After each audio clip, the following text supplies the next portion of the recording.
और एक बड़ी खबर अब आपको बता देते हैं। नए संसद भवन में विशाल अशोक स्तंभ के अनावरण पर अब विवाद शुरू हो गया है। आज पीएम मोदी ने संसद की नई बिल्डिंग पर अशोक स्तंभ का अनावरण किया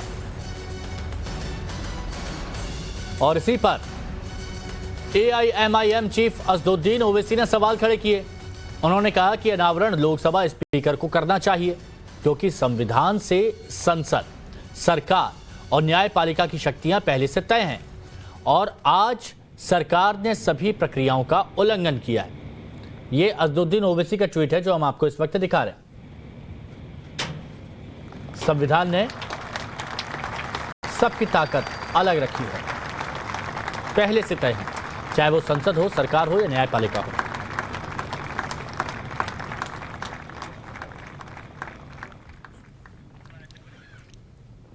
प्रधानमंत्री नरेंद्र मोदी ने अशोक स्तंभ का यह अनावरण किया जो आप देख रहे हैं। स्पीकर इस दौरान यहां पर मौजूद रहे और अब इसी पर सवाल उठाए जा रहे हैं। तो आज नए संसद भवन की छत पर 21 फीट ऊंचा अशोक स्तंभ लगाया गया जिसका आज पीएम मोदी ने अनावरण किया और जिस अशोक स्तंभ चिन्ह का पीएम मोदी ने अनावरण किया उसका वजन 9500 किलोग्राम है जो कॉपर से बनाया गया है। इसके सपोर्ट के लिए करीब 6500 किलोग्राम वजन वाली स्टील की एक सहायक संरचना का भी निर्माण किया गया है। इस दौरान पीएम ने निर्माण कार्यों का जायजा लेने के साथ ही काम में जुटे श्रमिकों से भी बात की। वाह, ये तुम्हारा कुटिया, वाह। मंदिर है सारे, देश के हर गरीब को भी लगना चाहिए उसका कुटिया है। इसका मंदिर है। बड़ा बढ़िया बात बताया आपने। आपके आने से उत्साह बहुत बड़ा है और भी उत्साह के साथ काम करें। मैंने उत्साह तो आप लोगों ने हमारा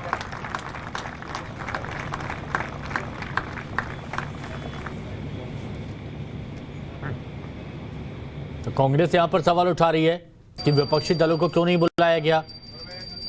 ओवैसी बोल रहे हैं कि ये पीएम को नहीं करना चाहिए था। हर किसी की ताकत अलग अलग तय है संविधान में, चाहे वो न्यायपालिका हो, वो संसद हो या सरकार हो।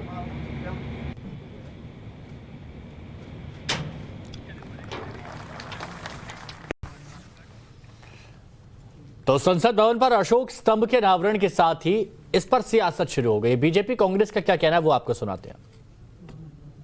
बता रहे हैं अनावरण हुआ है सिंबल का, वो भी एक अच्छी बात है।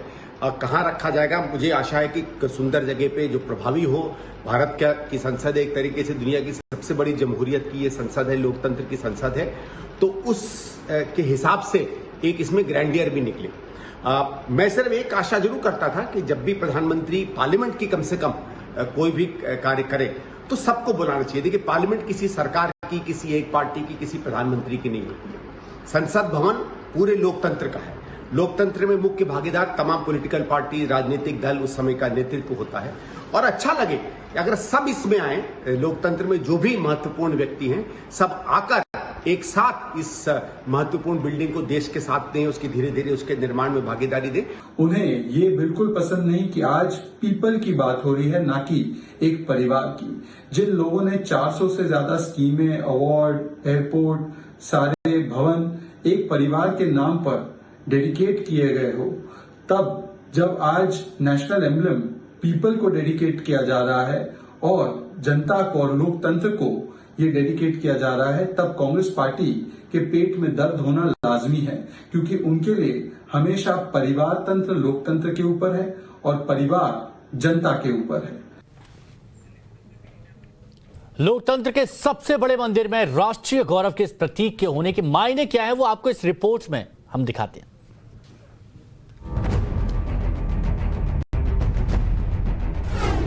नया संसद भवन, विशाल अशोक स्तंभ। संसद भवन की इमारत पर राष्ट्र के गौरव का प्रतीक। आधुनिक संसद भवन, ऐतिहासिक तस्वीर। नए संसद भवन की इमारत पर लगे इस अशोक स्तंभ की आज पीएम मोदी ने स्थापना की। राष्ट्र गौरव के प्रतीक इस अशोक स्तंभ को विशाल आकार दिया गया है। सबसे पहले आपको इसी अशोक स्तंभ की जानकारी दे दें। ये अशोक स्तंभ करीब 21 फुट ऊंचा और 10 फुट चौड़ा होगा, यानी इतना बड़ा कि काफी दूर से ही देखा जा सकेगा। खास मौका है भारत के लोगों को, भारत के सांसदों को, भारत की जो लोकतंत्र की जो आप कह सकते हैं कि मंदिर है, वो अपना मंदिर होगा। इससे पहले अंग्रेजों का मंदिर था, भव्य पार्लियामेंट था, लेकिन उससे भी भव्य यह पार्लियामेंट बनाया गया है। अब आपको ये भी बता देते हैं कि नए संसद भवन में क्या कुछ खास है। नए संसद भवन का आकार तिकोना होगा और ये 4 मंजिल की होगी। 60,000 स्क्वायर मीटर में ये बन रहा है। नए भवन में 1224 सदस्यों के बैठने की जगह होगी। इस साल के आखिर में शीतकालीन सत्र तक ये शुरू हो जाएगा। ये जो लोकतंत्र का जो मंदिर है, जो संसद भवन, नया संसद भवन है, वो पूरी। और इसी पर हमारे साथ इस वक्त फोन लाइन पर जुड़ चुके हैं बीजेपी आईटी सेल के प्रमुख अमित मालवीय जी। अमित मालवीय जी, अशोक स्तंभ की प्रतिमा यहां पर लगाई गई, लेकिन सवाल खड़े होने लगे। अजदुद्दीन ओवैसी अलग ट्वीट कर रहे हैं, कांग्रेस की तरफ से अलग कहा जा रहा है कि आपने विपक्ष को नहीं बुलाया। इस पर आप क्या कहेंगे? 2020 में जब भूमि पूजन हुआ था तब कांग्रेस को बुलाया गया था, लेकिन कांग्रेस नहीं आई। और कोई प्रेसिडेंस या कोई प्रोटोकॉल ये तय नहीं करता है कि कौन ऐसे लोगों को अनवील कर सकता है और नहीं कर सकता है। सब जानते हैं कि प्रधानमंत्री जी इस नई पार्लियामेंट बिल्डिंग को बना रहे हैं और वो नए सेंट्रल विस्टा का अनावरण भी कर रहे हैं। ये वही विपक्ष है जो लगातार सेंट्रल विस्टा और नई पार्लियामेंट बिल्डिंग के खिलाफ आवाजें उठाता रहा, यहाँ तक कि अपने सहयोगियों को कोर्ट भेज के काम को बाधित करने का प्रयास भी किया। और आज जब लाखों जो कर्मचारी वहां पर काम कर रहे हैं, जो मजदूर उस बिल्डिंग को बनाने के लिए काम कर रहे हैं, जब वो सेंटर ऑफ फोकस है, ऐसे में राजनीति करना मुझे लगता है कि उन लोगों की आकांक्षाओं और जो उनकी उम्मीदें हैं उसको नकारने का काम है।